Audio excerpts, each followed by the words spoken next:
Minute. हाँ, आज नया चैप्टर देखना। 10th chapter. हाँ,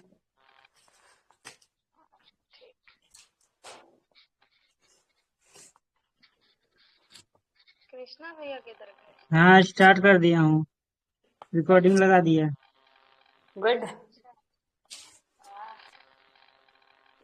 हमारे प्यारे भैया जी, रुक जाओ एक मिनट, मैं थोड़ा बैठ।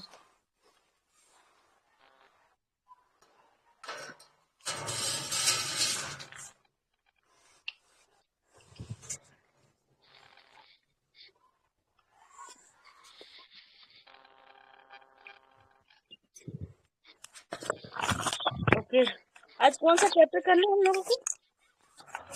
10th chapter.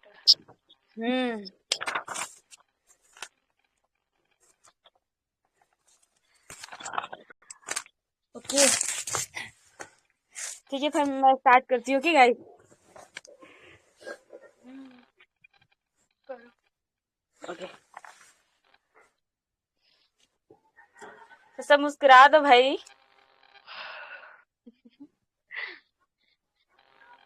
हंस दी मैं तो। हाँ, कृष्णा भैया काफी सीरियस रहते हैं। आज ना इतना भी आज serious- जैसे आए ना तब से सीरियस ही है। हाँ, इतने ज्यादा सीरियस लग रहे, क्या ही बोलो, थोड़ा सा हंस लो यार, और क्या। देखो अभी ठीक भी है। सीरियसनेस से सब पढ़ाई कर रहे हैं। कोई बात नहीं सिस्टर, थोड़ा मुस्कुराना भी चाहिए। हम लोग हंस लिए, वो भी सुन लिए, हंस लीजिए मने मन। अब नहीं बोलिएगा तो क्या कर सकते। मैं स्टार्ट करने जा रही हूँ चैप्टर। करो चलो। ठीक है। अध्याय 9 में हम पृथ्वी के धरातल पर तापमान असमान वितरित मतलब वर्णित है, मतलब जो असामान्य वितरण वर्णित है। हम लोगों ने पढ़ा था कि तापमान का कहाँ पे, जैसे ध्रुव पे या भूमध्य सागर पे या विषुवत पर किस प्रकार का मतलब तापमान का वितरण है ना। तो आज हम लोग देखेंगे कि जैसे वायु होता है ना, गर्म होने पर फैलती है।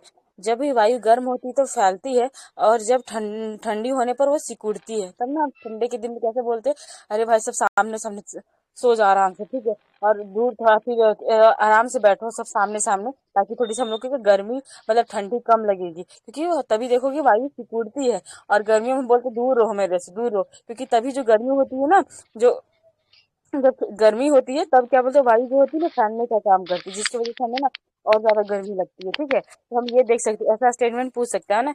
तो ये चीज में रहना चाहिए। और इससे वायुमंडलीय दाब में भिन्नता आती है ना। इसके परिणामस्वरूप वायु गतिमान होकर अधिक दाब वाले क्षेत्र से न्यून दाब वाले क्षेत्रों में प्रवाहित होती है। आप जानते हैं कि ये क्षैतिज आप जानते हैं कि क्षैतिज गतिमान वायु ही पवन है। वायुमंडलीय दाब यह भी निर्धारित करता है कि कब वायु ऊपर उठेगी व कब नीचे बैठेगी। मतलब वायुमंडल दाब ये भी निर्धारित करता है कि कब वायु जो है ऊपर उठेगी और कब नीचे बैठेगी।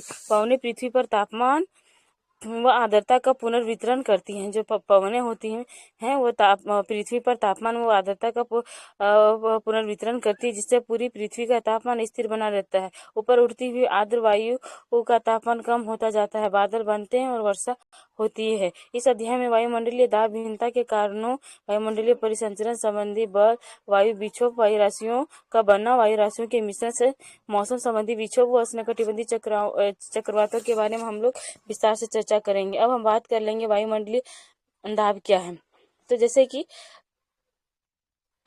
कि आप होता है ना कि क्या आप जानते हैं कि हमारा शरीर भी वायु दाब से प्रभावित होता है। जैसे जैसे आप ऊंचाई पर चढ़ते जाते हैं, वायु विरल होते जाती है ना, और सांस लेने में कठिनाई होने लगती है। जब जैसे आप कभी पहाड़ वहाड़ चढ़ोगे ना, देखना वायु जो होती है ना, मतलब विरल मतलब धीमी हो जाएगी, और आपको सांस लेने में घबराहट एकदम अचानक से होने लग जाता है ना। उसके बाद आप बात करते हैं महाद्वीप समुद्र तल से वायुमंडल की अंतिम सीमा तक एक इकाई क्षेत्रफल के वायु स्तंभ के भार को वायुमंडलीय दाब कहते हैं। मतलब वायुमंडलीय दाब किसको कहते हैं? जो हम बात करेंगे ना, जो माध्य समुद्र तल है, जो समुद्र तल का जो मध्य है, से वायुमंडल की अंतिम सीमा तक इकाई क्षेत्रफल के वायु स्तंभ के भार को वायुमंडलीय दाब कहते हैं। और वायु दाब को मापने की इकाई मिलीबार है। और समुद्र तल पर औसत वायुमंडलीय दाब कितना है? 1013.2 मिलीबार है, ठीक है। अब इसमें बात कर ली। उसके बाद गुरुत्वाकर्षण के कारण क्या होता है, धरातल के निकट वायु सघन होती है, इसी कारण वायु दाब अधिक होती है। जैसे पूछ सकता है ना, जो कि मतलब वायु दाब ठीक है। धरातल पर किसके कारण सघन होती है, तो वो गुरुत्वाकर्षण के कारण होती है। और वायुदाब को मापने के लिए पारद वायुदाब मापी अथवा निदर्व बैरोमीटर का उपयोग किया जाता है। वायुदाब को मापने के लिए बैरोमीटर, हम बोलते हैं वायुदाब को मापक है बैरोमीटर, ठीक है। इन उपकरणों के विषय में जानने हेतु भूगोल में प्रयोगात्मक ये एनसीईआरटी पढ़ने को बोला है। उसके वायुदाब है ना, वायुदाब ऊंचाई के साथ घटता है। हम जैसे जैसे ऊपर जाते हैं ना, कल ही तो हम लोगों ने बात किया था किस प्रकार से, मतलब 100 मतलब कि 120 किलोमीटर में हम जैसे जैसे ऊंचाई की ओर बढ़ते हैं तो हम देखते हैं उसका तापमान मतलब घटता चला जाता है। और ऊंचाई पर वायुदाब भिन्न स्थानों पर भिन्न भिन्न होता है, ठीक है। और यह भिन्नता की वायु में गति का मुख्य कारण है। अर्थात पवनें उच्च वायुदाब क्षेत्रों से कम वायुदाब क्षेत्रों की तरफ चलती है। जो पवनें, मतलब पूछ सकते हैं कि जो पवनें होती हैं क्या कम वायुदाब से उच्च वायुदाब की ओर चलते? नहीं, उच्च वायुदाब से हम ये निम्न वायुदाब की ओर चलते। तो ये चीज याद रखना। वायुदाब में ऊर्ध्वाधर भिन्नता क्या है? वायुमंडल के निचले भाग में वायुदाब ऊंचाई के साथ तीव्रता से घटता है और यह ह्रास दर प्रत्येक 10 मीटर की ऊंचाई पर 1 मिलीबार होता है। वायुदाब सदैव एक ही दर से नहीं घटता है ना, जैसे 10.1 में बताया गया है कि निश्चित ऊंचाई पर मानक तापमान वो वायुमंडल में औसत वायुदाब और तापमान को प्रस्तुत करती है। ऊर्ध्वाधर दाब प्रवणता क्षैतिज दाब प्रवणता की अपेक्षा अधिक होती है, लेकिन इसके विपरीत दिशा में कार्यरत गुरुत्वाकर्षण बल से यह संतुलित हो जाती है। अतः ऊर्ध्वाधर पवनें अधिक शक्तिशाली नहीं होती। जो ऊर्ध्वाधर जो पवनें होती है ना, जैसे हम लोग की बात करते हैं ना, कल हम लोगों ने बात किया था, एक तो हो जाती है क्षैतिज, एक हो जाती है ऊर्ध्वाधर, है ना। तो हम देखेंगे इसमें कि जो ऊर्ध्वाधर जो पवनें होती हैं वो अधिक शक्तिशाली नहीं होती है। उसके बाद वायुदाब का क्षैतिज वितरण के बारे में बात करेंगे। वैसे पवनों की दिशा व वेग के संदर्भ में वायुदाब में अल्प अंतर भी अत्यधिक महत्वपूर्ण है। वायुदाब के क्षैतिज वितरण का अध्ययन समान अंतराल पर खींची गई समदाब रेखाओं द्वारा किया जाता है। समदाब रेखाएं वे रेखाएं होती है जो समुद्र से एक समान वायुदाब वाले स्थानों को मिलाती है। मतलब समदाब रेखाएं के बारे में हम जैसे बात करते हैं, वे रेखाएं होती है जो हमारा समुद्र तल होता है ना, समुद्र का जो तल है से एक समान वायुदाब वाले स्थानों को मतलब मिलाने का काम करती है। उसके एक समान जो भी मतलब जो क्षेत्र, मतलब क्या बोलते हैं जो भी क्षेत्र होंगे ना, उन स्थानों को क्या करेगी, इन दोनों को कनेक्ट कर देगी। और दाब पर ऊंचाई के प्रभाव को दूर करने और तुलनात्मक बनाने के लिए वायुदाब मापने के बाद इसे समुद्र तल के स्तर पर घटा लिया जाता है, ठीक है। उसके बाद हम बात करेंगे समुद्र तल पर वायुदाब वितरण मौसम मानचित्रों में दिखाया जाता है। मतलब 10.1 में आप देखोगे कि किस प्रकार से ये बनाया गया है ना। तो विभिन्न वायुदाब परिस्थितियों में समदाब रेखाओं की आकृति दर्शाता है। निम्न दाब प्रणाली एक या अधिक समदाब रेखाओं से घिरी होती है। जो निम्न दाब जो प्रणाली एक या अधिक समदाब रेखाओं से घिरी होती है, जिसके केंद्र में निम्न वायुदाब होता है। उच्च दाब प्रणाली में भी एक या अधिक समदाब रेखाएं होती है, जिनके केंद्र में उच्चतम क्या होता है, वायुदाब होता है। उसके बाद समुद्र तल वायुदाब का विश्व वितरण, जैसे जनवरी जुलाई महीने का समुद्र तल से वायुदाब का विश्व वितरण चित्र 10.2 व 10.3 में दर्शाया गया है ना। आप इसमें देखो कि कैसे बता रहा है 10.2 में कि महाद्वीप समुद्र तल वायुदाब समदाब रेखाएं मिली बार में। देखो पूरा वर्ल्ड का मानचित्र ले लिया और कैसे इसमें बताया एकदम वायुदाब छोटा बड़ा करके, किधर से इधर से ये ऊपर से नीचे आ रहा है, नीचे से ऊपर जा रहा है ना, वो एरिया हम बता दे रहा। उसके बाद विषुवत वृत्त के निकट जो होता है ना, वायुदाब कम होता है और इसे विषुवतीय निम्न अवदाब क्षेत्र कहते हैं। तो ऐसे पूछ सकता है कि विषुवत वृत्त के निकट वायुदाब अधिक होता है। हम लोग अधिकतर मानते हैं कि जो वहाँ तो विषुवत जो रेखा वो केंद्र में आ जाएगा, ठीक है, केंद्र में आ जाएगा तो वहाँ पे हम सोच सकते हैं ना जो वायुदाब होगा वो हमारा अधिक होगा, पर वहाँ पे कम होता है और इसे विषुवतीय निम्न अवदाब क्षेत्र के नाम से जाना जाता है। और 30 डिग्री उत्तरी व 30 डिग्री दक्षिणी अक्षांशों के साथ उच्च दाब क्षेत्र मतलब पाए जाते हैं। जो 30 डिग्री नॉर्थ 30 डिग्री साउथ के अक्षांशों के बीच के जो क्षेत्र होते हैं ना, उच्च दाब क्षेत्र पाए जाते हैं, ठीक है। और जिन्हें उपोष्ण उच्च वायुदाब क्षेत्र कहा जाता है। पुनः ध्रुवों की तरह 60 डिग्री उत्तरी और 60 डिग्री दक्षिणी अक्षांशों पर निम्न दाब पेटियां, जिन्हें अधोध्रुवी निम्न पेटियां कहते हैं। ध्रुवों के निकट वायुदाब अधिक होता है। तो ये चीज याद रख लेना सिस्टर, ये चीज मैं बहुत जरूरी बोल रही हूँ सच में, क्योंकि ऐसा ही स्टेटमेंट देखो 2024 में इतना पूछा है ना, इसका ट्रेंड ऐसा ही चल गया है। तो हम देख लेते हैं जो ध्रुवों में होता है वायुदाब अधिक होता है और क्या बोलते हैं विषुवत रेखा पर कम होता है। और ये वायुदा पट्टियां अस्थायी नहीं, सूर्य किरणों के विस्थापन के साथ ये पट्टियां विस्थापित होती रहती। उत्तरी गोलार्ध में शीत ऋतु में ये पट्टियां दक्षिण की ओर तथा ग्रीष्म ऋतु ये उत्तर दिशा की ओर खिसक जाती हैं। मतलब बताया जा रहा है कि जो अगर उत्तरी गोलार्ध में जो शीत ऋतु है ना, शीत ऋतु में ये पट्टियां दक्षिण की ओर तथा ग्रीष्म ऋतु में ये उत्तर की ओर खिसक जाती है। कृष्णा भैया समझ में आ रहा है कि नहीं, ये बताओ,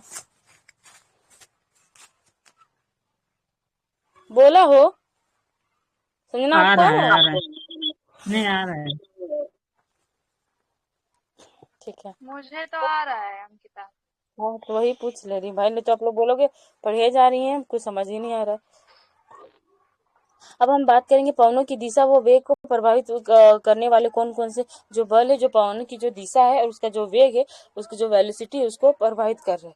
क्या आप ये जानते ही हैं कि वायुमंडलीय दाब में भिन्नता के कारण वायु गतिमान होती है और इस क्षैतिज गतिज वायु को पवन कहते हैं। पवन किसको कहते हैं? जो भिन्नता कारण वायु जो होती है ना, गतिमान होती है ना, ऊपर नीचे होते रहती है। उसके बाद क्या होता है ना, ये गति मतलब हमेशा, गति मतलब क्या, बहते रहती है वो वायु, इससे थोड़ी ना रहती किसी जगह पे। इस क्षैतिज गतिज वायु को क्या कहते हैं? पवन कहते हैं। और पवनें उच्च दाब से कम दाब की तरफ प्रवाहित होती है। तो ये चीज याद रखना है, जो पवनें होती है ना, उच्च दाब से कम दाब की ओर प्रवाहित होती हैं। ऐसा स्टेटमेंट। अभी हम लोग क्या पढ़े कि जो विषुवत रेखा है ना, वहां पे पढ़े ना, जो पवनें होती है उच्च दाब से मतलब निम्न कम दाब की ओर प्रवाहित होती है। तो ये स्टेटमेंट यहाँ बता रहा है कि भूतल पर धरातल विषमताओं के कारण घर्षण पैदा होता है, जो पवनों की गति को प्रभावित करता है। इसके साथ पृथ्वी का घूर्णन भी पवनों के वेग को प्रभावित करता है। इसमें हम लोग को देखना है कि कौन कौन से टर्म ऐसे दे देगा कि पवनों के वेग को प्रभावित कौन कौन से कार्य किसमें प्रभावित करते हैं, है ना। तो एक दे देगा पृथ्वी का घूर्णन, तब हम लोग का सही हो जाएगा, ठीक है। और फिर और यहाँ भी पढ़ेंगे, और लगने वाले बल को कोरियोलिस बल कहा। अब देखना 2024 का पेपर उठा के देखो, और ये क्वेश्चन नहीं पूछा होगा तब बोलना कोरियोलिस बल के बारे में पूछा है। अतः पृथ्वी की धरातल पर क्षैतिज पवनें तीन संयुक्त प्रभावों का परिणाम है। दाब प्रवणता प्रभाव, है ना, दाब प्रवणता प्रभाव, घर्षण बल तथा कोरियोलिस बल। इसके अतिरिक्त गुरुत्वाकर्षण बल पवनों को नीचे प्रवाहित करने का काम करती। अब बात करेंगे दाब प्रवणता बल, है ना। वायुमंडलीय दाब पे भिन्नता एक बल उत्पन्न करता है ना। और दूरी के संदर्भ में दाब परिवर्तन की दर दाब प्रवणता। जहाँ समदाब रेखाएं पास पास हो वहाँ दाब प्रवणता अधिक, और समदाब रेखाओं के दूर दूर होने से दाब प्रवणता मतलब कम होती है, ठीक है। अब हम बात करेंगे घर्षण बल के बारे में। कौन घर्षण बल किसे कहते हैं? ये पवनों की गति, जो पवन की जो गति आ रही है ना, वो सीधी है, जैसे सीधी आ रही है, उसको प्रवाहित कर देती है और उसको मोड़ देती है। जैसे हम बात करें घर्षण बल, ठीक है, जैसे कि पवन की गति आ रही है, जैसे हिमालय पर्वत तरफ है, ठीक है, चाहे किधर किधर आ रही है। कभी कभी आप देखते हो ना कि मतलब घर्षण के वजह इफेक्ट की वजह से होता है कि वायु की जो गति ही होती है उसको ही पूरी तरीके से चेंज कर देते हैं, और धरातल पर घर्षण सर्वाधिक होता हेलो है ना। तो पूछ अंकिता, सकता है कि धरातल पर या तुम्हारी सागरों पे वॉइस ना स्लो हो तो गई। क्या बोलते हैं, धरातल पर घर्षण सर्वाधिक होता है और इसका प्रभाव, है ना।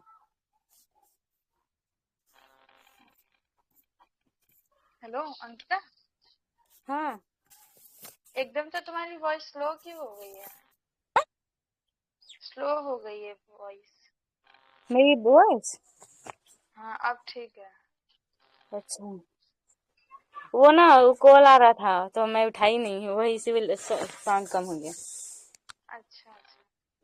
अच्छा सिस्टर, में ऐसा होता है क्या फोन में कि मैं क्लास कर रही तब डू नॉट डिस्टर्ब लगा, किसी कॉल ना लगे तक आराम से मैं क्लास कर पाऊँ, कि मेरे फैमिली वाला कॉल हाँ आते रहते हैं। हाँ, हाँ हाँ हो जाएगा। अच्छा, मेरे को इतना पता नहीं, फोन नहीं चलाने आते हैं ना, तो इतना कुछ मैं जानती नहीं। और फिर ये लोग ना फोन करते रहेंगे मेरे घर वाले, इधर उधर से, फिर मैं क्लास डिस्टर्ब हो जाएगा। सॉरी, कोई बात नहीं। अब जा रहा है मेरा आवाज? मैं थोड़ा स्पीड बोलती हूँ। हाँ हाँ अब ठीक है। ठीक है। हाँ, तो घर्षण बल की बात करते हैं ना, तो ये पवनों की गति को प्रभावित करता है और धरातल पर घर्षण सर्वाधिक होता है, और इसका प्रभाव प्रायः धरातल से 1 से 3 किलोमीटर ऊंचाई तक होता है। समुद्र सतह पर घर्षण जो होता है वो न्यूनतम होता है। तो ये चीजें मैं बोली थी ना, जो समुद्र सतह होते हैं, है ना, तो वहां पे हम बात कर सकते हैं, जो घर्षण होता है न्यूनतम होता है और धरातल पर सर्वाधिक होता है। तो ये स्टेटमेंट ना अंडरलाइन कर लिया करो, जो मैं बोलती हूँ वो तो कर ही लो, फिर साथ साथ ये अंडरलाइन कर लो, स्टेटमेंट बल। अब कोरियोलिस बल के बारे में पढ़ना है ना। तो पृथ्वी का अपने अक्ष पर घूर्णन पवनों की दिशा को प्रभावित करता है। जो पृथ्वी का अपने अक्ष पर घूर्णन भी होता है ना, क्या करता है, पृथ्वी की दिशा को प्रभावित, पवनों की दिशा को प्रभावित करता है। सॉरी, अब कभी पवन उधर से आ रही है, पृथ्वी घूर्णन कर रही है, तो जहाँ पे वो आने वाला था पृथ्वी वहां पे घूम जाएगी, तो क्या होगा, ये नहीं होगा, मतलब उस चीज को प्रभावित नहीं करेगी, उसका दूसरे एरिया में चला जाएगा।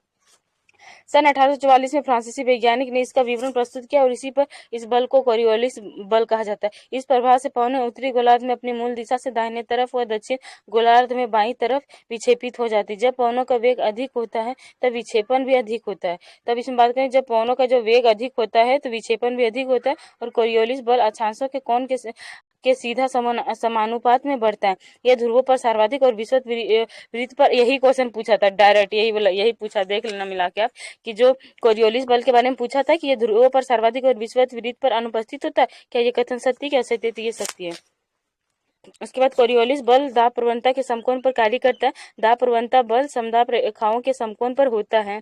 जितनी दाब प्रवणता अधिक होगी पवनों का वेग भी उतना अधिक होगा। तो ये चीज अब याद रख लो, शायद इसके साइड से ये पूछ ले कि जितनी दाब प्रवणता अधिक होगी पवनों का वेग उतना ही कम होगा और पवनों की दिशा उतनी ही अधिक विक्षेपित होगी, तो स्टेटमेंट गलत हो जाएगी, क्योंकि जितना प्रवणता अधिक होगी उसका वेग भी उतना अधिक होगा और उसकी दिशा भी जो होती है ना उतनी ही विक्षेपित होगी। तो ये स्टेटमेंट पूरा याद कर लेना, शायद पूछ सकते हैं यहाँ से। इन दो बलों के एक दूसरे से समकोण पर होने के कारण निम्न दाब क्षेत्रों में पवनें इसी के इर्द गिर्द बहती। विषुवत वृत्त पर कोरियोलिस जो बल होता है वो शून्य होता ना होता है और पवनें समदाब रेखाओं के समकोण पर बहती हैं। अतः निम्न दाब क्षेत्र और अधिक गहन होने की बजाय क्या, हाँ, बजाय पूरित हो जाता है। यही कारण है कि विषुवत वृत्त के निकट उष्णकटिबंधीय चक्रवात नहीं बनते। वायुदाब वो पवनों का वेग व उनकी दिशा पवनों को उत्पन्न करने वाले बलों का परिणाम। पृथ्वी की सतह से 2-3 किलोमीटर की ऊंचाई पर ऊपरी वायुमंडल में पवनें धरातलीय घर्षण के प्रभाव से मुक्त होती है और मुख्यतः दाब प्रवणता तथा कोरियोलिस बल से नियंत्रित होती है। जब समदाब रेखाएं सीधी और घर्षण का प्रभाव न हो तो दाब प्रवणता बल कोरियोलिस बल से संतुलित हो जाता है और फलस्वरूप पवनें समदाब रेखाओं के समानांतर बहती हैं।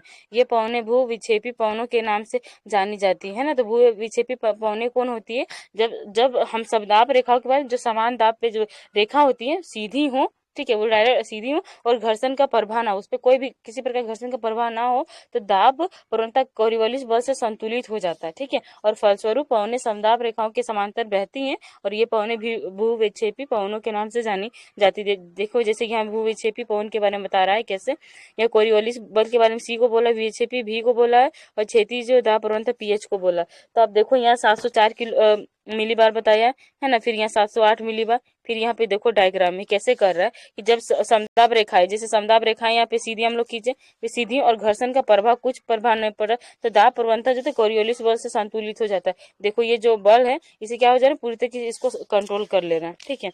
अब हम बात करते हैं निम्न दाब क्षेत्र के चारों तरफ पवनों का परिक्रमण चक्रवाती परिसंचरण कहलाता है। उच्च वायु दाब क्षेत्र के चारों तरफ ऐसा होना प्रति चक्रवाती परिसंचरण कहा जाता है। इन प्रणालियों में पवनों की दिशा दोनों गोलार्धों में भिन्न होती है। पृथ्वी की सतह पर कई बार निम्न व उच्च दाब के चारों ओर पवनों का परिसंचरण ऊंचाई पर होने वाले वायु परिसंचरण से संबंधित होता है।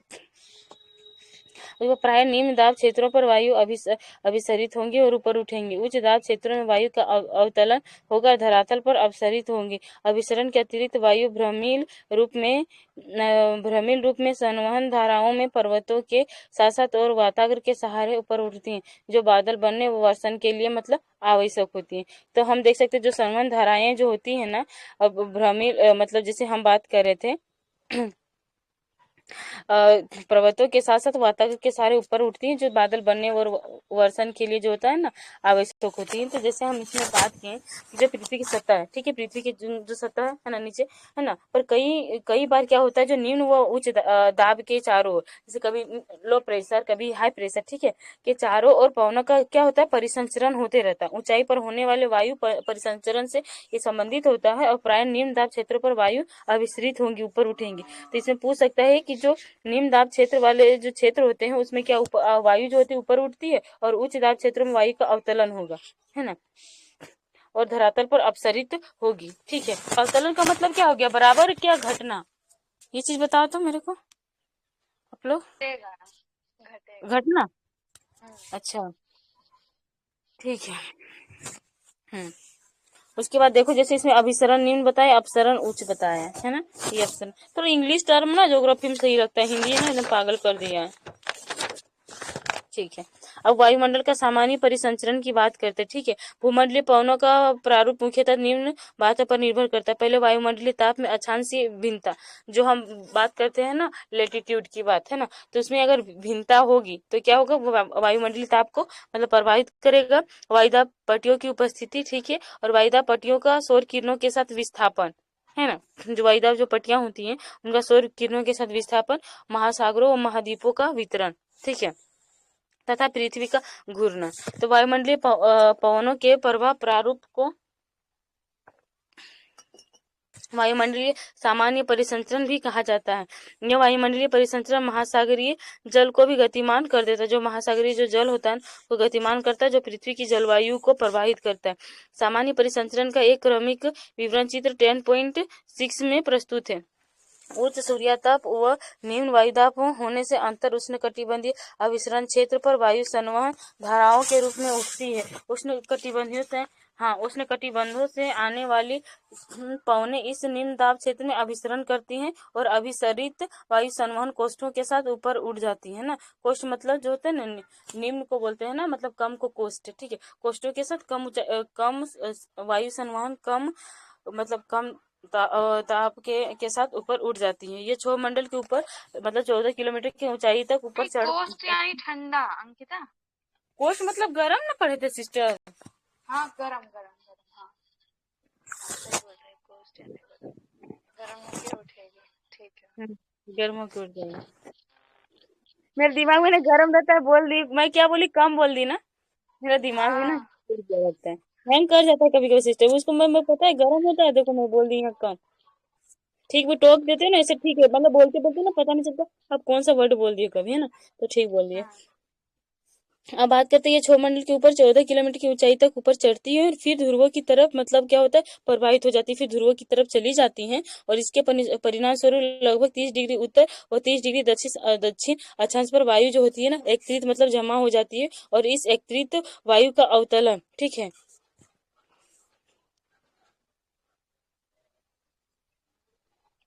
अवतलन होता है।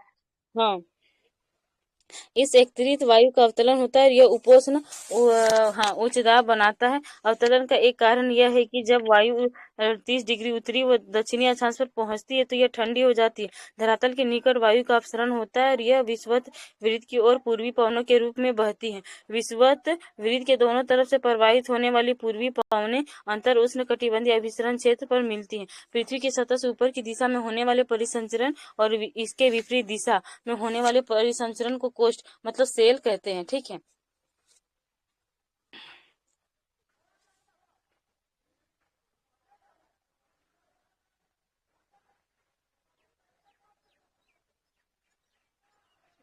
हाँ, उसके बाद होने वाले परिसंचरण सेल कहते हैं। उष्णकटिबंधीय क्षेत्र में ऐसे कोष्ठ को हेडले कोष्ठ कहा जाता है। मध्य अक्षांशीय वायु परिसंचरण में ध्रुवों से प्रवाहित होती ठंडी पवनों को, ठीक है, अवतलन होता है और ये उपोष्ण उच्च दाब कटिबंधीय क्षेत्रों से आती गर्म हवा पर उठती है। धरातल पर ये पवनें पछुआ पवनों के नाम से जानी जाती है।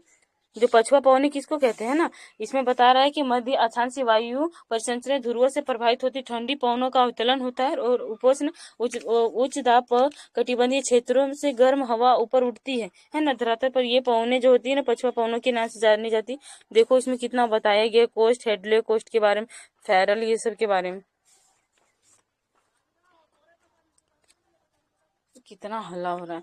और ये कोस्ट फेरल कोस्ट के नाम से जाने जाते हैं। ध्रुवीय अक्षांशों पर ठंडी सघन वायु का ध्रुवों पर अवतलन होता है और मध्य अक्षांशों की ओर ध्रुवीय पवनों के रूप में प्रवाहित होती है। इस कोस्ट को ध्रुवीय कोस्ट कहा जाता है। ये 3 कोस्ट वायुमंडल के सामान्य परिसंचरण का प्रारूप निर्धारित करते हैं। तापीय ऊर्जा का निम्न अक्षांशों से उच्च अक्षांशों में स्थानांतरण सामान्य परिसंचरण को बनाए रखता है।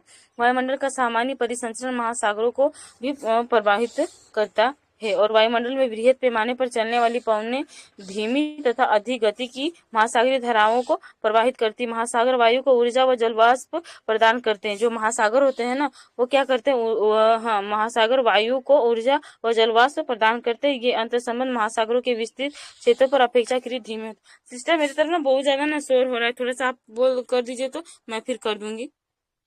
अच्छा, ठीक है ना। तो वायुमंडल का जो है ना सामान्य परिसंचरण जो है ना महासागरों को भी जो है ना प्रभावित करता है ना। वायुमंडल में वृहद पैमाने पर चलने वाली पवनें जो है ना धीमी तथा अधिक जो है ना गति की महासागरीय धाराओं को जो है ना प्रभावित करती है। तो जो भी मतलब कि वायुमंडल में जो हवा चल रही है, जो पवनें चल रही है ना, चाहे वो धीमी हो चाहे अधिक हो, वो जो गति कर रही हो उससे क्या होता है, जो महासागर की जो धाराएं होंगी ना उसको भी जो है ना प्रभावित करती है। ठीक है, जैसे देखो हवा तेज चलेगी तो देखो उसका पानी भी देखो ना प्रवाहित होकर चलता है ना। और मतलब कि शांत रहेंगी तो वो भी शांत रहेगा, है ना। तो वही चीज ये बोल रहा है, महासागर वायु को ऊर्जा व जलवाष्प जो है ना प्रदान करते हैं। ठीक है, तो जैसे गर्म वायु होगी तो क्या होगा, ज्यादा वाष्पन होगा। अगर ठंडी वायु होगी तो वो ज्यादा मतलब वो वाष्पन नहीं कर पाती है। ठीक है, वो उठेगी नहीं वायु जो होता है ना। तो वही चीज बोल रहे हैं, ये अंतर संबंध जो है ना महासागरों के विस्तृत क्षेत्र पर जो है ना अपेक्षाकृत जो है ना धीमे होते हैं। जो बड़ा क्षेत्र होगा उस पर मतलब कम प्रभाव डालेगा, जो छोटा क्षेत्र होगा उस पर ज्यादा डालता है ना। उसके बाद देखते हैं मौसमी पवनें कौन सी होती है ना। पवनों के प्रभाव के प्रारूप में जो है ना विभिन्न मौसमों में जो है ना बदलाव आते हैं। जैसे पतझड़ होता है, ठीक है, तो उस समय का जो मौसम होगा वो अलग होता है। ठीक है, जो शीत लहर मतलब कि शीत ऋतु में जो पवनें चलती हैं वो अलग होती है ना। और जो अभी हीट वेव वाली चलेंगी वो अलग होंगी। ठीक है, वो गर्म होंगी, है ना। तो यही सब होते हैं। ये बदलाव जो है ना अत्यधिक तापन, पवन व वायुदाब पट्टियों के विस्थापन आदि के कारण होता है। तो जो वायुदाब की जो राशियां बनी हुई ना, तो वो क्या होती है, पट्टियां जो बनी हुई है वो अपने स्थान से जो है ना खिसक जाती है, या कुछ समय के लिए जो है ना स्थानांतरित हो जाती है या अपना विस्थापन कर लेती है। तो इस वजह से क्या होता है कि मतलब किस इस प्रकार की जो चीजें हमको जो है ना देखने को मिलते हैं। ऐसे विस्थापन का सबसे अधिक स्पष्ट प्रभाव ना विशेषकर दक्षिण पूर्व एशिया में जो है ना मानसून पवनों के बदलाव में देख सकते हैं। तो जो दक्षिण पूर्व एशिया है ना, जो हमारा जो मतलब कि क्षेत्र है, कहीं ना कहीं जो हमारा जैसे तमिलनाडु कर्नाटक वाला जो नहीं, इधर का जो हिस्सा है ना, मतलब ये तमिलनाडु का और ये वाला जो क्षेत्र होगा ना, वहां पर आप देखेंगे ना इस प्रकार की जो है ना मानसून की जो पवनी वगैरह होती है ना, वो काफी मतलब कि बदलाव देख सकते हैं उसमें। यही ये चीज बता रहे हैं। ठीक है, उसके बाद वो एक जो है ना इसमें अलग से बॉक्स में दिया हुआ है, उसको भी मैं पढ़ देती हूँ। ठीक है, तो वायुमंडल का जो है ना सामान्य परिसंचरण और उसका महासागरों पर प्रभाव जो है ना अलग से दे रखे हैं, है ना। वायुमंडल के सामान्य परिसंचरण के संदर्भ में प्रशांत महासागर का गर्म या ठंडा होना जो है ना अत्यधिक महत्वपूर्ण है। मध्य प्रशांत महासागर की गर्म जो है ना जलधाराएं जो है ना दक्षिणी अमेरिका के तट की जो है ना और प्रभावित करती है, और पीरू की ठंडी जल मतलब की जो है ना अपन पीरू की जो ठंडी धाराओं का जो है ना स्थान ले लेती है। मतलब कि वही जो एलिनो और लालिनो बोल रहे थे ना हम, जितना आपके भैया से पूछ रहे थे, तो वही यही है ठंडी जल धाराएं और जो है ना गर्म जल धाराएं। ठीक है, तो ये क्या बता रहा है, जो है ना कि मतलब कि जब वायुमंडल जो है ना सामान्य परिसंचरण के मतलब कि जो प्रशांत महासागर का जो है ना गर्म होना ठंडा होना ना मतलब कि बहुत ज्यादा डिपेंड करता है। ठीक है, उसके बाद बोल रहा है कि जो मतलब कि दक्षिणी अमेरिका के तट की ओर जो है ना, जो मध्य प्रशांत मतलब महासागर की जो पवने होंगी, या अगर वो ठंडा होगा या गर्म होगा ना, तो वो पेरू की जो मतलब कि ठंडी जो धारा है ना उसको काफी हद तक जो है ना प्रभावित करेगा, और उनका ही जो है ना स्थान नहीं लेता है। पीरू के तट पर इन गर्म मतलब की धाराओं की उपस्थिति एल नीनो जो है ना कहलाता है। मतलब कि जो पेरू वाला इलाका है ना, जो आप देखेंगे यहाँ पे, तो उस पर जो ये मतलब कि जो अपना प्रभाव छोड़ेगा, मतलब कि इनसे क्या होगा ना, गर्म जो ना धाराएं हैं वहां पे क्या होंगी ना मतलब कि उपस्थित हो जाएंगी। इसी से ना एल नीनो जो है ना वहां पे आ जाता है। एल जो है ना नीनो घटना का जो है ना मध्य प्रशांत महासागर और ऑस्ट्रेलिया के वायुदाब परिवर्तन से जो ना गहरा संबंध है। प्रशांत महासागर पर वायुदाब में जो है ना ये परिवर्तन जो है ना दक्षिणी दोलन कहलाता है। मतलब कि ये जो परिवर्तन हो रहा है उसको चाहे आप जो है ना एल नीनो कह लो या फिर जो है ना दक्षिणी दोलन कह लो, दोनों का मतलब कि यही बात है, कहना यही चाह रहा है। ठीक है, उसके बाद बोल रहा है इन दोनों दक्षिणी दोलन बदलाव में जो है ना वे एल नीनो की संयुक्त घटना को जो है ना एल एस ओ भी कहते हैं। ठीक है, एन एस ओ भी जो है ना इसी को कह लेते हैं, मतलब अलग से कह लो चाहे एक ही कह लो, बात एक ही है। जिन वर्षों में एनसो जो है ना एनसो शक्तिशाली होता है, विश्व में जो है ना वृहद मौसम संबंधी जो है भिन्नताएं देखी जाती है। मतलब अलग अलग जो है ना मौसमी जो घटनाएं हैं, कहीं गर्मी कहीं ठंडी, मतलब किस तरीके की जो चीजें होती है ना वो आराम से मतलब कि आप देख पाएंगे। दक्षिणी अमेरिका के पश्चिमी जो है ना शुष्क तट पर भारी वर्षा होती है। जो दक्षिणी जो ये एपेलिशियन जो वो है ना, मतलब कि अच्छा दक्षिणी अमेरिका वाला जो क्षेत्र बोले पश्चिमी शुष्क तट पर, जो ये मतलब कि ब्राजील का जो पठार वगैरह है ना, वहां पर क्या होगा ना, काफी मतलब वहां पे मतलब मौसम जो होगा ना वहाँ पे बहुत ज्यादा मतलब अधिक संख्या में जो है ना वर्षा वगैरह होगी। और उसके बोल रहा है ऑस्ट्रेलिया और कभी कभी भारत अकालग्रस्त होते हैं। इसी के कारण क्या होगा ना, अगर यहाँ पे ज्यादा वर्षा हो गई तो भारत में कम वर्षा होगी, यहाँ पे क्या अकाल या फिर जो है ना ऑस्ट्रेलिया का जो क्षेत्र है वहां पे मतलब कि वो जो है ना उसके चपेट में आ जाएगा। उसके बाद बोल रहा है तथा चीन में जो है ना बाढ़ आती है। तो देखो मौसम मतलब वायु दाब जो है ना किस प्रकार से देखो पवने ही किस प्रकार से जो देखो उथल पुथल जो है ना मचा रही है। कहीं तो अधिक वर्षा हो रही है जहाँ प्लेटू है, और जो है ना चीन में बाढ़ आ जाती है। इन घटनाओं के जो है ना ध्यान पूर्वक आकलन से संसार के अन्य भागों की मौसम की संबंधित भविष्यवाणी के रूप में जो है ना इनका प्रयोग किया जाता है। इन्हीं को देख करके हम अंदाजा लगा सकते हैं। जैसे वहां पे पश्चिमी तट पे अगर बारिश हो रही है, दक्षिणी पश्चिमी मतलब की तट पे अमेरिका के, तो हम अंदाजन लगा सकते हैं इस वर्ष जो है ना हमारे देश में कम वर्षा होगी। ठीक, तो इसका अनुमान लगा सकते हैं। आप मानसून के विषय में जो है ना विस्तार पूर्वक भारत भौतिक पर्यावरण कक्षा जो है ना 11वीं की एनसीईआरटी जो है ना 2006 पढ़ेंगे। सामान्य परिसंचरण प्रणाली से भिन्न अन्य स्थानीय जो है ना विसंगतियां जो है ना नीचे दी गई है, मतलब किस किस प्रकार के होंगे। ठीक है, तो जैसे हम जो है ना पवनों के बारे में देख रहे थे ना, तो स्थानीय जो पवने होती है ना वो क्या होते हैं। ठीक है, तो भूतल के जो है ना गर्म व ठंडे होने से भिन्नता तथा दैनिक व वार्षिक चक्रों के विकास से बहुत सी स्थानीय व क्षेत्रीय पवने जो है ना प्रवाहित होती हैं। मतलब कि जो भूतल है अगर वो गर्म हो रहा है या ठंडा हो रहा है, उनसे जो मतलब कि भिन्नता हो रही है, चाहे वो दैनिक रूप में हो चाहे वार्षिक रूप में हो चाहे मतलब चक्रों के विकास में हो, मतलब कि ये मतलब कि बहुत से स्थानीय जो है ना क्षेत्रीय जो पवने होंगी ना इनसे प्रवाहित होती हैं। उसके बाद बोल रहा है स्थल व समुद्र समीर, है ना, तो इसको देख लेते हैं। जैसा कि पहले वर्णित है ऊष्मा के अवशोषण तथा स्थानांतरण में जो है ना स्थल व समुद्र में ना भिन्नता पाई जाती है। जैसे स्थल देखो अलग होगा और जो है ना समुद्र अलग होगा। जो ना समुद्र धीरे धीरे जो है ना गर्म होगा, धीरे धीरे ठंडा होता है, जबकि जमीन जो होगी ना जल्दी गर्म भी हो जाती है, जल्दी ठंडी भी हो जाती है ना। ये चीज हम कल पढ़ रहे थे। दिन के दौरान स्थल जो है ना भाग समुद्र की अपेक्षा जो है ना अधिक गर्म हो जाते हैं। मतलब कि मतलब समुद्र जो है ना उतना गर्म नहीं होगा जितना कि मतलब कि स्थल हो जाता है, जितना भूमि हो जाती है। उसके बाद बोला अंत स्थल पर हवाएं जो है ना ऊपर उठती है। जाहिर सी बात है जो गर्म चीज है वो ऊपर की ओर उठेगी उठेगी, है ना, तो गर्म चीज ऊपर की ओर उठने लगती, उसी से क्या होता है ना निम्न दाब क्षेत्र बनता है। वही जो क्षेत्र होगा ना वो निम्न दाब क्षेत्र बनता है। जबकि समुद्र अपेक्षाकृत जो है ना ठंडे रहते हैं और उन पर उच्च वायु दाब जो है ना बना रहता है। ऐसा नहीं है कि वो मतलब ठंडे होते हैं, अपेक्षाकृत बोल रहे थे, ये ध्यान रखने वाली बात है कि मतलब भूमि के अपेक्षाकृत वो थोड़े से ठंडे होते हैं, जिस वजह से वहां पे क्या होता है उच्च वायु दाब बनेगा। ठीक है, जहां पर गर्म होगा वहां पे आप याद रखेंगे वहां पे निम्न वायु दाब बन रहा है, और जहाँ पे उच्च हो रहा है वहां पे मतलब कि जहाँ पे मतलब कि ठंडा क्षेत्र है वहां पे उच्च वायु दाब हो रहा है। ठीक है, ये चीज याद रखना है। इससे जो है ना समुद्र से स्थल की और दाब प्रवणता जो है ना उत्पन्न होती है। मतलब कि जो है ना यही बात कह रहा है। और पवने जो है ना समुद्र से स्थल की तरफ समुद्र समीर के रूप में जो है ना प्रवाहित होती है। मतलब कि जो पवने होंगी ना समुद्र से क्या करेंगी स्थल की तरफ जो है ना समुद्र समीर के रूप में जो है ना प्रभावित होगी। मतलब कि सीधे जो है ना समुद्र से स्थल की ओर जो है ना जो वायु मतलब पवने होंगी वो प्रवाहित करेंगी। और जो है ना रात्रि में इसके एकदम विपरीत क्रिया होती है। मतलब कि जो हम देखे ना रात को उसका जो है ना एग्जैक्ट जो है ना उल्टा मतलब कि हो जाएगा। और क्या होगा स्थल समुद्र की अपेक्षा जो है ना जल्दी ठंडा होता है।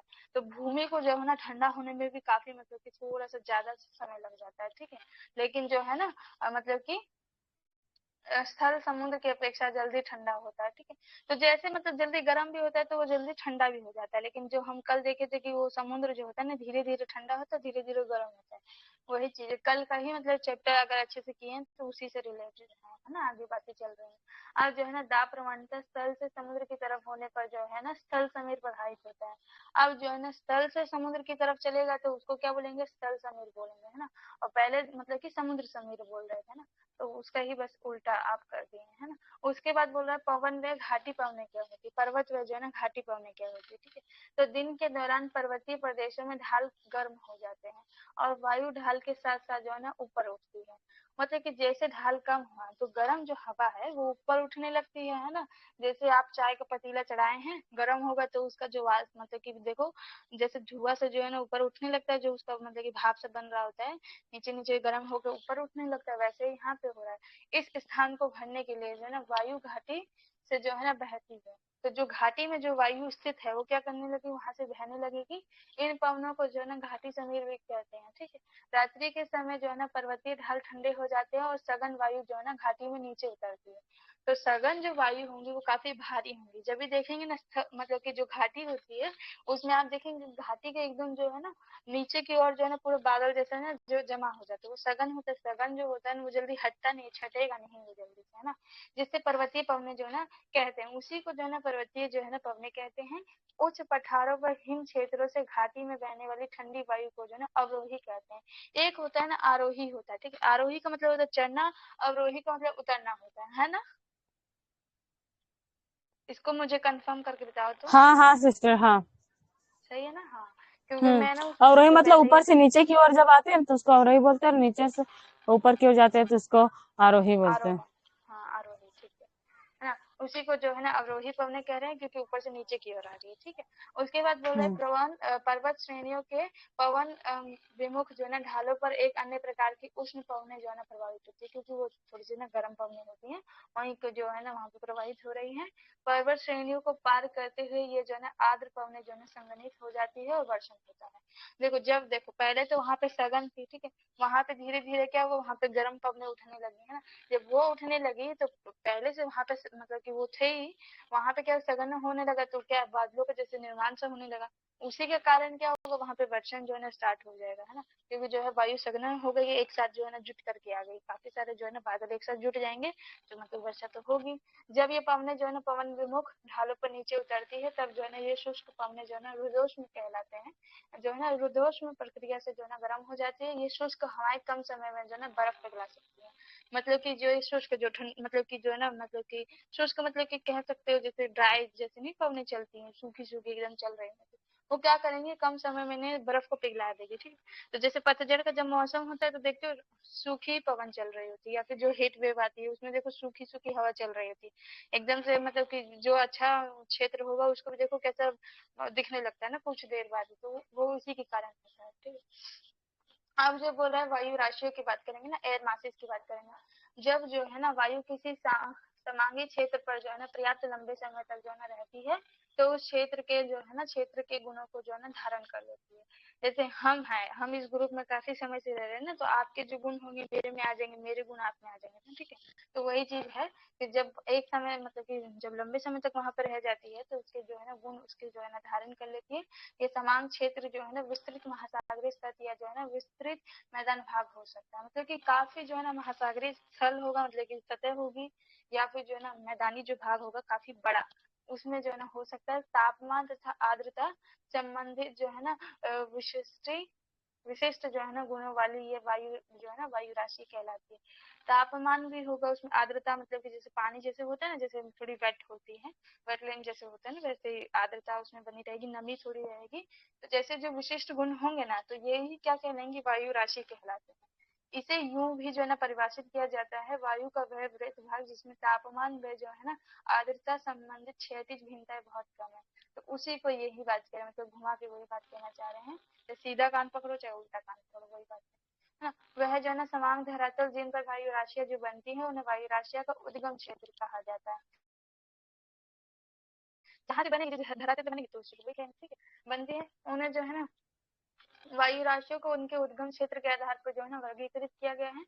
इनके जो है ना 5 प्रमुख जो है ना उद्गम क्षेत्र हैं। अभी कौन कौन से हैं ये याद कर सकते हैं कि कहाँ कहाँ पर जो है ना वायु राशियों के कौन कौन से उद्गम क्षेत्र है ना, कभी पूछ ही ले, हमको पता होना चाहिए। पहला जो होगा ना उष्ण व जो है ना उष्ण कटिबंधीय महासागर जो क्षेत्र होगा वो। दूसरा जो है ना उष्ण कटिबंधीय उष्ण मरुस्थल जो होगा ना, बहुत गर्म मरुस्थल जो होगा ना वो वाला, है ना। उसके बाद बोल रहा है उच्च अक्षांशीय अपेक्षाकृत जो है ना ठंडे महासागर जो क्षेत्र होगा वो भी इसी के अंतर्गत है। उच्च अक्षांशीय अति शीत बर्फ आच्छादित महाद्वीपीय जो क्षेत्र होंगे ना, जो उच्च अक्षांश पे, ठीक है, जैसे 90 डिग्री हो गया, 80 डिग्री, इस पे जो क्षेत्र होंगे ना, जहाँ पे बहुत बर्फ है, शीत लहर जैसे चलता रहता है, वहाँ का जो क्षेत्र होगा वो पांचवा जो है ना स्थायी रूप से बर्फ आच्छादित जो है ना महाद्वीप अंटार्कटिका तथा जो है ना आर्कटिक, जो ऊपर वाला जो आर्कटिक है और नीचे वाला जो क्षेत्र है ना अंटार्कटिक, वो दोनों क्या होंगे ना, मतलब कि ये भी उसी के भाग होंगे। इसी के आधार पर जो है ना निम्न प्रकार की वायु राशियां जो है ना पाई जाती है ना। अब बोल रहा है उष्णकटिबंधीय महासागरीय वायु राशि, उष्णकटिबंधीय महाद्वीपीय, ध्रुवीय महासागरीय, ध्रुवीय महाद्वीपीय, महाद्वीपीय आर्कटिक और जो है ना उष्णकटिबंधीय वायु राशि गर्म होती हैं तथा ध्रुवीय वाली जो होंगी जो वायु राशियां होंगी वो ठंडी होंगी। तो उष्ण का मतलब तो हमको समझ ही आता है, उष्ण मतलब गर्म होता है, तो वहां पे जो पाई जाएंगी वो गर्म होंगे और जो ठंड में पाई जाएंगी ध्रुवीय क्षेत्र में वो ठंडी होगी। अब जो है ना वाताग्र की बात करते हैं, ये सबसे इम्पोर्टेंट है क्योंकि ये हमेशा मतलब कि इससे सवाल पूछा जाता है कि वाताग्र क्या होता है, ठीक है, और ये समझना थोड़ा मतलब ये ऐसे टेक्निकल भी हो जाता है ना। जब दो भिन्न प्रकार की वायु राशियां मिलती है तो उनके मध्य सीमा क्षेत्र को वाताग्र कहते हैं। जैसे दो, जैसे ना जैसे गर्म जल धारा आ रही है, ठीक है, गर्म वायु आ रही है यहाँ से एक हाथ में और जो है ना एक हाथ से जो है ना ठंडी आ रही, जो बीच का जहाँ ये आपस में टकरा रही है वहां पे जो लाइनिंग बनेगी ना वहां पर वो कौन सी, मतलब कि देखो एक तो गर्म आ रही है एक ठंडा आ रहा है, ठीक है, अब वहां पर कौन सी जो है ना वायु राशि बनेगी, वहां पे कौन जो है ना लीड करेगा वो देखना होता है, उसी को जो है ना वाताग्र कहते हैं। क्या वहां पे गर्म बनेगी, क्या वहां पे ठंडी बनेगी, ठंडी बनेगी तो वो कैसी बन रही है और गर्म बन रही है तो वो कैसी बन रही है, उसका जो कारण होगा ना उसी को जो है ना वाताग्र कहते हैं, ठीक है। तो ये बोल रहा है वाताग्र के बनने की प्रक्रिया को जो है ना वाताग्र जनन कहते हैं, ठीक है, तो फ्रंटेंजियस कहते हैं ना, तो जो वहां पे बन रहा है उसी को वो कह रहे हैं। वाताग्र जो है ना चार प्रकार के होते हैं, एक जो होता है ना शीत वाताग्र होता है, उष्ण वाताग्र, अचर और जो है ना अधिविष्ट वाताग्र।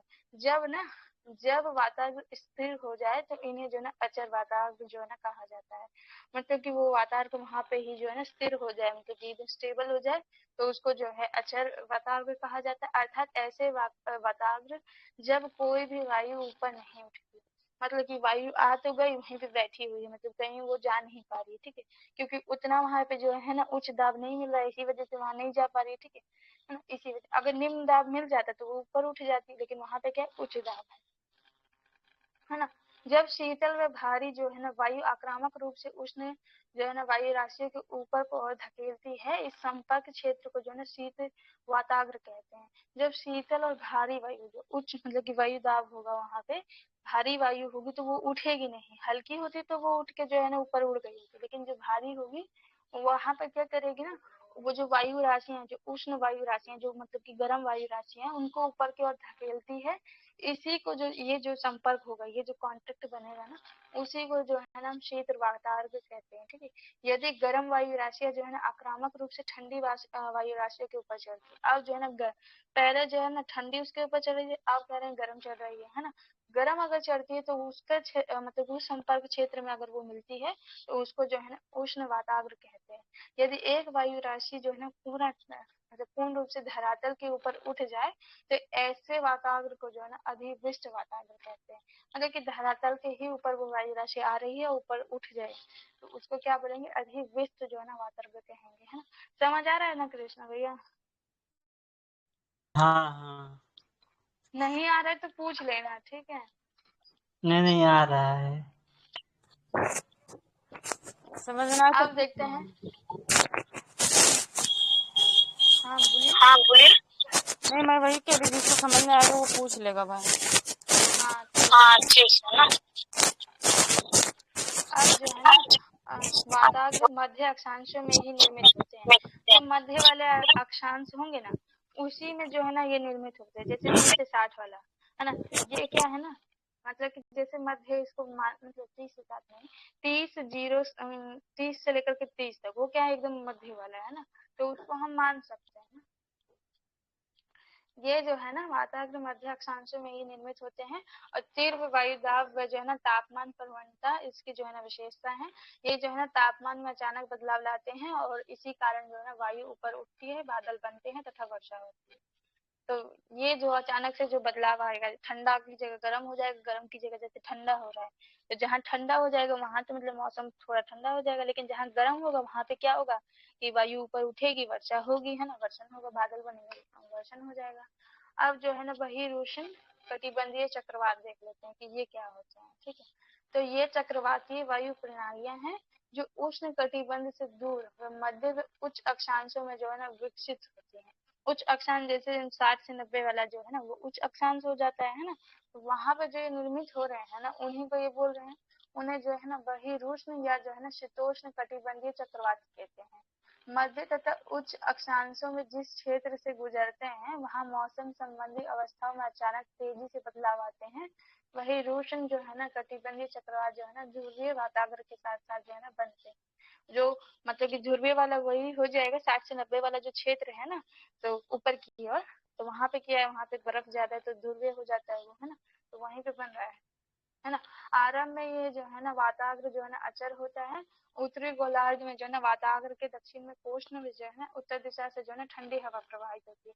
अब ये आराम से कोष्ण की जगह जो है ना गर्म भी लिख सकते थे, लेकिन उन लोगों ने ना गर्म नहीं लिखा है, कोष्ण लिखा है ना। कोष्ण यहाँ पे गर्म है और उत्तर दिशा में जो है ना ठंडा है, उसको जो है ना वहां की ओर प्रवाहित हो रहा है।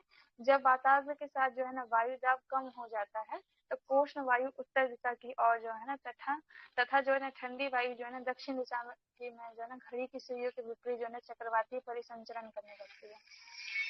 अब कह क्या रहा है ना कि जब वाताग्र के साथ वायु दाब जो है ना कम हो जा रहा है, ठीक है, जो वाताग्र जैसे बना है ना, जिस क्षेत्र में वो वाताग्र बना वहां का अगर वायु दाब कम हो गया है ना, वहां पे क्या ज्यादा गर्मी हो गई, वायु दाब कम हो गया है, तो उससे क्या होगा ना, तो कोष्ठ वायु जो है ना, जो कोष्ठ में ये जो ठंडी, ये जो गर्म वायु है वो उत्तर दिशा की ओर जाने लगेगी, और जो ठंडी वाली है वो दक्षिण दिशा की ओर जो ना घड़ी की सुइयों के विपरीत जो है ना जाने लगेगी। वहां पे जो चक्रवाती परिसंचरण मतलब करती है उसी को ये बोल रहे हैं। इस चक्रवातीय प्रभाव से जो है ना बहिरुष्ण कटिबंधीय चक्रवात जो है विकसित होते हैं, जिससे एक जो है ना उष्ण वातावरण तथा एक जो है शीत वातावरण हो रहा है, क्योंकि एक जगह जो है ना वो गर्म की ओर उठ रहा है, एक जो ठंडी की ओर उठ रहा है, तो दोनों प्रकार के जो है ना वहां पे आपको देखने को मिल जाएगा वातावरण, है ना। चित्र 10.9 जो है ना ऐसे ही विकसित चक्रवात को दर्शाता है। चक्रवात में कोष्ण वायु क्षेत्र या कोष्ण जो है ना खंड ठंडे अग्रभाग व पिछले शीत खंड के जो है बीच पाया गया। इसमें दिखाया भी गया है कि किस तरीके से जो है ना वातावरण बन रहा है। अब जो है ना कहाँ चला गया,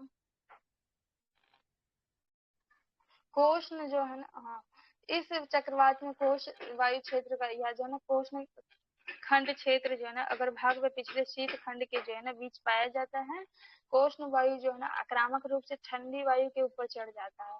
जो गर्म वाली होगी ना वो मतलब कोशिश करेगी ठंड वाले के ऊपर हम चढ़ जाए, क्योंकि उसको ऊपर जाना है, वो जब तक ऊपर नहीं जाएगा ना तो वहां पे उसका काम नहीं चलेगा, उसको ऊपर चढ़ना है चाहे जैसे चढ़े। और जो है ना उष्ण वातावरण के पहले भाग में स्तरीय मेघ जो है ना दिखाई देते हैं, तो जैसे ही ऊपर चढ़ जाएंगे ना तो वहां पे क्या करेंगे, बादल बनाएंगे, बादल बनाने जो है ना चले जाते हैं, फिर वहां पे मेघ दिखाई देने लगता है, ठीक है, फिर उसी से जो है ना वहां पे वर्षा होती है। पीछे से आता शीत वातावरण जो है ना उष्ण वायु को ऊपर धकेलता है। और जो पीछे से जो मतलब कि ठंडा वाला जो वातावरण है ना वो क्या करेगा ना, मतलब कि गर्म वाली को सोचेगा ऊपर धकेल दे, जिसके परिणाम स्वरूप क्या हो ना शीत वातावरण के साथ जो है ना कपासी मेघ बनते हैं। हम देखेंगे ना बादलों के भी प्रकार होते हैं ना, कोलम्बस निम्बस होता है, ठीक है, और जो है ना ये कपासी बादल होते हैं जो छोटे छोटे होते हैं ना, ये सब हम पढ़ेंगे ना। उसके बाद जो है ना शीत वाताग्र जो है ना उष्ण वाताग्र की अपेक्षा जो है ना तीव्र गति से चलते हैं, और अंततः जो है ना उष्ण वाताग्र को जो है ना पूरी तरह जो है ना ढक लेते हैं। तो ये क्या करते हैं ना पूरी तरह से उसको ढक लेते हैं, जो गर्म वाला वातावरण है उसको ढक देंगे ठंड से। ये कोष्ण वायु ऊपर उठती है, इसका जो है ना भूतल से कोई संपर्क नहीं रहता, मतलब कि थोड़ी भूतल से इसका कोई टच नहीं रहेगा, थोड़ी ऊपर ही रहेगी। अतिवृष्टि वातावरण बनता है और एक चक्रवात जो है ना धीरे धीरे जो है ना क्षीण हो जाता है। तो वही इसमें जो है ना बताया गया है। अब जो है ना धरातल तथा ऊंचाई पर वायु परिसंचरण की जो सिस्टर प्रक्रिया आप में थक गए होगे इतना, भैया आप आगे बताओ। बताओ भैया, ये बोल भी नहीं अब रहे हैं आज। नहीं नहीं का थकी हैं अभी आप। क्या हो गया भैया? हाँ बताओ तो क्या हुआ है। कुछ नहीं, क्या होगा मेरे? सब हालो अच्छे और नॉट? नहीं समझ रहा हूँ मैं क्या बोल रही हो। सब अच्छा है कि सब नहीं? सब ठीक है। तो ऐसे कैसे बोल क्यों नहीं रहे हो? हर बार तो बोलते हो। नहीं सुन रहा हूँ ना। सुनना नहीं है ना, बोलना है।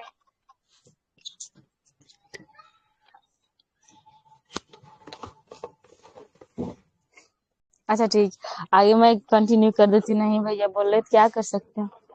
हिस्ट्री में बोलेंगे यही आज, है ना अंकिता? आज हम लोग एक शब्द नहीं बोलेंगे सिस्टर हिस्ट्री में, हम पहले सोच रहे हैं। हाँ यही बताएंगे। हमारे प्याले छे भैया। लग ठीक रहा है। है ना टेंशन में है, इनके और मतलब बोलने किस के बात तरीके का से लग रहा डिप्रेशन हो गया? हाँ, तोहर के मेहरारू छोड़ के चल गेल बा। है। का मेहरारू हो? यानी पत्नी है ना? हाँ, बतावा। ओके। या तर लुगाई छोड़ के चल गइल बा? बतावा हो भैया, ना बताइबा?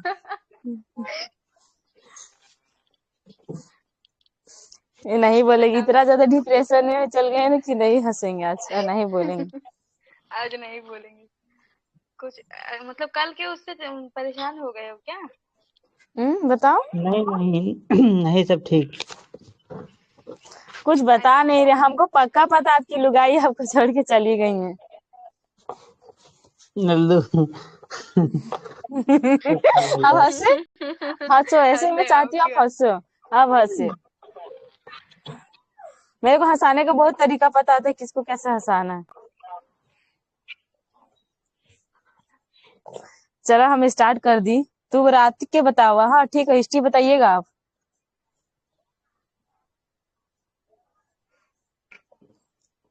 हम अरे स्टार्ट कर रहे हाँ थे या ना। ना तो बोलो। हाँ हाँ कुछ तो ठीक। बोला हो। हाँ ठीक। ऐसे चुप ना रहो। चुप रहने वाले ना लोग बस सच में हमको अंदर से मार देते हैं, प्लीज चुप ना रहा करो। ठीक है। धरातल तथा ऊंचाई पर वायु परिसंचरण की प्रक्रियाओं में निकट का क्या होता है, जो अंतर संबंध होता है। जैसे धरातल हो गया, ठीक है, तथा ऊंचाई पर जो होता है ना, वायु परिसंचरण होता है। वायु एक जगह से दूसरी जगह पे जब जाती है ना, कि प्रक्रियाओं में क्या हो जाता है, निकट का अंतर संबंध। जब दोनों निकट में होते हैं तो उनके साथ एक अंतर संबंध होता है। और बहिरुष्ण कटिबंधीय चक्रवात उष्ण कटिबंधीय चक्रवातों से कई प्रकार भिन्न है। मतलब ये बताया जाता है नहीं, जो बहिरुष्ण जो कटिबंधीय चक्रवात है वो उष्ण कटिबंधीय चक्रवातों से कई प्रकार भिन्न है ना। बहिरुष्ण कटिबंधीय चक्रवातों में स्पर्श वाताग्र प्रणालियां होती है, ठीक है, जो उष्ण कटिबंधीय चक्रवातों में नहीं होती है। इसमें वाताग्र प्रणालियां होती है, क्या बोलते हैं, बहिरुष्ण में और उष्ण में नहीं होती है। विस्तृत क्षेत्र पर फैले होते हैं तथा इनकी उत्पत्ति जल व स्थल दोनों पर होती है। जबकि उष्ण कटिबंधीय चक्रवात केवल समुद्रों में, जो उष्ण कटिबंधीय जो चक्रवात होते हैं वो केवल समुद्रों में उत्पन्न होते हैं और स्थलीय भागों में पहुंचने पर नष्ट हो जाते हैं। जैसे क्वेश्चन पूछ सकता है कि उष्ण कटिबंधीय चक्रवात समुद्रों में तथा स्थलीय दोनों जगह पे मतलब उत्पन्न होते हैं, तो नहीं, सिर्फ ये क्या होते हैं, समुद्र पर होते हैं। और बहिरुष्ण कटिबंधीय चक्रवात उष्ण कटिबंधीय चक्रवात की अपेक्षा विस्तृत क्षेत्र को ये प्रभावित करते हैं। जो है ना बहिरुष्ण कटिबंधीय क्षेत्र, वो ज्यादा क्षेत्र को प्रभावित करता है, ठीक है। और उष्ण कटिबंधीय चक्रवातों में पवन का जो वेग होता है अपेक्षाकृत तीव्र होता है, ये विनाशकारी होते हैं। और उष्ण कटिबंधीय चक्रवात पूर्व से पश्चिम की ओर चलते हैं, है ना, तो इनके दिशा भी याद रखना है। जबकि बहिरुष्ण कटिबंधीय चक्रवात पश्चिम से पूर्व की दिशा की ओर चलते हैं। यहाँ पे ये फंसाएगा, पक्का मैं बोल रही, पूछेगा ये तो। उसके बाद उष्ण कटिबंधीय चक्रवात के बारे में अब हम बात करेंगे, ठीक है, मजा आ जाएगा पढ़ने में। उष्ण कटिबंधीय चक्रवात आक्रामक तूफान है जिनकी उत्पत्ति उष्ण कटिबंधीय क्षेत्रों के महासागरों पर होती है और ये तटीय क्षेत्रों की तरह गतिमान होते हैं। मतलब गति एक जगह से दूसरी जगह पे मतलब जाते हैं। ये चक्रवात आक्रामक पवनों के कारण विस्तृत विनाश, अत्यधिक वर्षा और तूफान लाते हैं। ये चक्रवात विध्वंसक प्राकृतिक आपदाओं में से एक हिंद महासागर में, ये चक्रवात अटलांटिक महासागर में हरिकेन के नाम से जाना जाता है। मतलब जो हरिकेन क्या है, एक प्रकार का चक्रवात, ये पूछा है भी IQ में देख रहा हूँ 1995-96 में। हरिकेन क्या है, एक प्रकार का चक्रवात है जो जिसे अटलांटिक महासागर में मतलब हरिकेन कहा जाता है, और पश्चिम प्रशांत और दक्षिण चीन सागर में इसे टाइफून कहा जाता है। ये सब याद रख लेना, ठीक है। हरिकेन, टाइफून से पूछ सकता है कि ये सब जो टर्म है किस लिए जाने जाते थे चक्रवात के लिए। पश्चिमी ऑस्ट्रेलिया में इसे विलीज के नाम, तो ये पूछा है विली क्या है, एक प्रकार का चक्रवात है, ठीक है, उष्णकटिबंधीय चक्रवात जो ऑस्ट्रेलिया में चलती है। और उष्णकटिबंधीय चक्रवात उष्णकटिबंधीय महासागरों में उत्पन्न व विकसित होते हैं। इनकी उत्पत्ति व विकास के लिए अनुकूल स्थिति है, जैसे बृहद समुद्री सतह होनी चाहिए जहां मतलब जिसका तापमान 27 डिग्री सेल्सियस से अधिक हो, और दूसरा कोरियोलिस बल का होना जरूरी है। ऊर्ध्वाधर पवनों की गति का अंतर कम होना, कमजोर निम्न दाब क्षेत्र या निम्न स्तर का चक्रवाती परिसंचरण का होना, समुद्री तल तंत्र पर ऊपरी अपसरण, चक्रवातों को और अधिक विध्वंसक करने वाली ऊर्जा संघनन प्रक्रिया द्वारा उच्च कपासीय स्त्री मेघों से प्राप्त होती है, जो इस तूफान के केंद्र को घेरे होती है। समुद्रों से लगातार आर्द्रता की आपूर्ति से ये तूफान अधिक प्रबल होते हैं। स्थल पर पहुंचकर आर्द्रता की आपूर्ति रुक जाती है और ये क्षीण होकर मतलब समाप्त हो जाते हैं। वह स्थान जहां से उष्णकटिबंधीय चक्रवात तट को पार करके जमीन पर पहुंचता है, चक्रवात का लैंडफॉल कहा जाता है। लैंडफॉल कहा जाता है जहां पे उष्णकटिबंधीय चक्रवात जो होता है ना, क्या बोलते हैं, तट को पार करके, जो उसका तट है उसको पार करके जमीन पे जब पहुंचता है, जैसे तट उसका किनारा को तट कहते हैं, जब किनारा को पार करके जमीन पे पहुंचेगा उसी को चक्रवात का लैंडफॉल कहते हैं, मतलब जमीन पे उसका उतरना। उसके बाद वे चक्रवात जो प्रायः 20 डिग्री उत्तरी अक्षांश से गुजरते हैं उनकी दिशा अनिश्चित होती है और ये अधिक विध्वंसक होते हैं, ठीक है। एक विकसित उष्णकटिबंधीय चक्रवात की संरचना को ऊर्ध्वाधर क्रमिक विवरण 10.10 में दर्शाया गया। एक विकसित उष्णकटिबंधीय चक्रवात की विशेषता इसके केंद्र के चारों तरफ प्रबल सर्पिल पवनों का परिसंचरण है, जिसे इसकी आंखें कहा जाता है ना। जो मतलब जो उष्णकटिबंधीय चक्रवात की विशेषता क्या है ना, इसके केंद्र के चारों ओर प्रबल क्या होते हैं, स्पाइरल होते हैं। सप्रिल यहाँ लिखा है तो स्पाइरल या सप्रिल पवनों का क्या होता है, परिसंचरण होता है, जिसे इसकी आंखें कहा जाता है। और इस परिसंचरण प्रणाली का जो व्यास होता है 150 से 250 किलोमीटर होता है। देखो तूफान की दिशा किस प्रकार से ये आ रहा है ना। उष्णकटिबंधीय चक्रवात का खड़ा परिच्छेद मतलब तूफान किस टाइप से उठता है। उसके बाद इसका केंद्रीय अक्षु क्षेत्र शांत होता है, जहां मतलब इसका जो अक्षु क्षेत्र जो इसका जो केंद्र होता है वो शांत होता है, जहां पवनों का अवतलन होता है। देखो यहाँ पे शुरू में शांत पूरा दिख रहा है, बाद में तहलका मचाएगा। और अक्षु के चारों तरफ अक्षुभिति देखो ये अक्षुभिति लिखा है नहीं, अक्षुभिति होती है जहां वायु का प्रबल व वृत्ताकार रूप में आरोहण होता है। यह आरोहण क्षोभ सीमा की ऊंचाई तक पहुंचा। इसी क्षेत्र में पवनों का वेग क्या होता है, अधिकतम होता है 250 किलोमीटर प्रति घंटा तक होता है। इन चक्रवातों से मूसलाधार क्या होती है, वर्षा होती है। चक्रवात की आंख से रेनबैंड विकृत होते हैं तथा कापासी वर्षा बादलों की पंक्तियां बाहर क्षेत्र की ओर विस्थापित हो सकती है। इनका व्यास बंगाल की खाड़ी, अरब सागर, हिंद महासागर पर 600 से 1200 किलोमीटर के बीच होता है। यह परिसंचरण प्रणाली धीमी गति से 300 से 500 किलोमीटर प्रति दिन की दर से आगे बढ़ती है। ये चक्रवात तूफान तरंग उत्पन्न करते और तटीय निम्न इलाकों को जल प्लावित कर देते हैं, मतलब उनको जल से ढक लेते हैं। ये तूफान स्थल पर धीरे धीरे क्षीण होकर खत्म हो जाते हैं, ठीक है। उसके बाद तड़ित, झंझा व टोर्नेडो के बारे में। अन्य विध्वंसक स्थानीय तूफान तड़ित, झंझा तथा टोर्नेडो हैं। ये अल्प समय के लिए रहते हैं, अपेक्षाकृत कम क्षेत्रफल तक सीमित होते परंतु आक्रामक होते हैं। तड़ित झंझा उष्ण आर्द्र दिनों में प्रबल संवहन के कारण उत्पन्न होते हैं, ठीक है। और तड़ित झंझा एक पूर्ण विकसित कपासी वर्षी मेघ है। तो तड़ित झंझा किस में आ जाएगा, मतलब पूर्व विकसित कपासी मेघ के अंतर्गत आ जाएगा ना। तो बोलेगा मेघ भी बहुत प्रकार के होते हैं ना, पछापी मेघ हो गए, ठीक है, या कपासी मेघ हो गए। तो पूछ सकता है कि मतलब ये कपासी मेघ है जो गरज और बिजली उत्पन्न करने का काम करता है। जब ये बादल अधिक ऊंचाई तक ले जाते हैं जहां तापमान शून्य से कम रहता है तो इसे ओले बनते हैं ना। उसके बाद और ओलावृष्टि होती है, मतलब ओलावृष्टि के रूप में देखते हैं ना, ओला गिरता है नीचे।